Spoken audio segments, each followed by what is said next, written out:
Assalamualaikum warahmatullahi wabarakatuh. Perkenalkan, nama saya Bustar Andifah dengan nomor NIM 20121163 dari kelas 1A Prodi S1 Keperawatan. Pada video kali ini saya akan mempresentasikan tentang pengamalan Pancasila sebagai dasar ilmu pengetahuan. Sebelum itu, terlebih dahulu kita mengenal tentang pengertian ilmu. Itu adalah ilmu berasal dari bahasa Latin, yaitu berasal dari kata scientia yang diturunkan dari kata scire, yang artinya mengetahui atau belajar. Istilah ilmu merupakan suatu istilah yang mempunyai pengayuhan arti. Oleh karena itu, baik para ahli filsafat maupun para ilmuwan sering melihatnya dari sudut pandang yang berbeda. Ilmu dapat dipandang sebagai hasil dan dapat dipandang sebagai proses.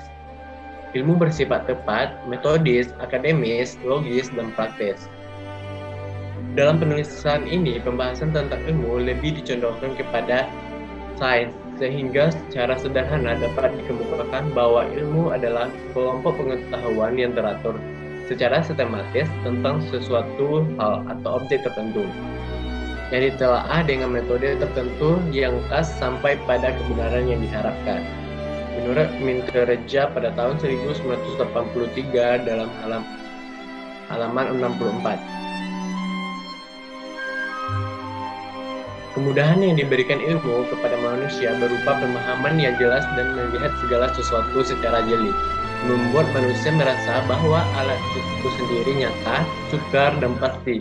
Jika diartikan secara demikian, berarti bahwa istilah ilmu itu didapatkan isi pengertian yang seluas-luasnya, karena mencakup segenap pengetahuan yang manapun juga tersusun atau terkumpul secara sistematis. Dari uraian di atas dapat dikatakan bahwa pengetahuan atau knowledge itu lain dengan ilmu atau sains. Namun demikian, pengetahuan dapat ditingkatkan menjadi ilmu, asalkan memenuhi syarat ilmiah, sehingga ilmu itu merupakan kumpulan pengetahuan yang memiliki syarat ilmiah, yakni objek sistematis, metodik, dan perilaku universal. Nah, selanjutnya itu adalah metode dan kebenaran ilmu. Yang pertama itu adalah pendekatan rasional yang dilengkapi dengan pendekatan empiris. Yang kedua, itu saling berkaitan antara model berpikir rasional dan empiris atau deduktif, dan induktif tersebut tercermin dalam langkah metodis ilmiah. Selanjutnya itu adalah kebenaran ilmu. Kebenaran ilmu adalah kebenaran yang bersifat objektif, maksudnya betul-betul didukung oleh fakta kenyataan dalam proses mencapai kebenaran tersebut. Ilmu tidak hanya memakai teori kebenaran atau korespondensi saja melalui pemikiran empirisnya, tetapi juga menerapkan teori kebenaran koherensi melalui pemikiran rasionalnya. Selanjutnya itu adalah Pancasila sebagai sistem ilmiah dan sebagai sistem filsafat. Pancasila sebagai sistem ilmiah harus bermetode. Dalam hal ini, metode merupakan suatu cara pendekatan dalam rangka pembahasan Pancasila, baik objek formal maupun material, sehingga mencapai kebenaran.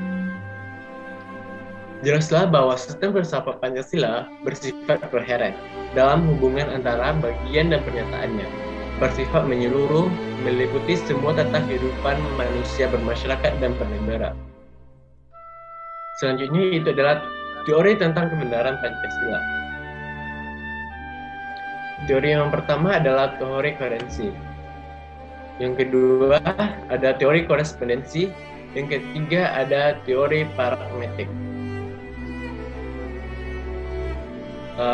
Selanjutnya itu adalah kebenaran ilmu berdasarkan teori kebenaran Pancasila. Teori kebenaran Pancasila dalam sistem kefilsafatannya perlu ikut peran serta dalam menggapai kebenaran ilmu. Bahwa kebenaran ilmu itu tidak hanya gabungan teori koherensi dan korespondensi, serta kesepakatan atau konvensional dari para ahlinya saja. Pengembangan ilmu di Indonesia. Dalam hal ini, pengembangan ilmu di Indonesia terkait dengan jati diri bangsa Indonesia, yaitu Pancasila. Di Teori kebenaran Pancasila seperti sudah dikemukakan di atas dipakai untuk melengkapinya. Hal ini tidak bertentangan dengan prospek ilmu, lebih-lebih pengembangan di masa depan ilmu di Indonesia.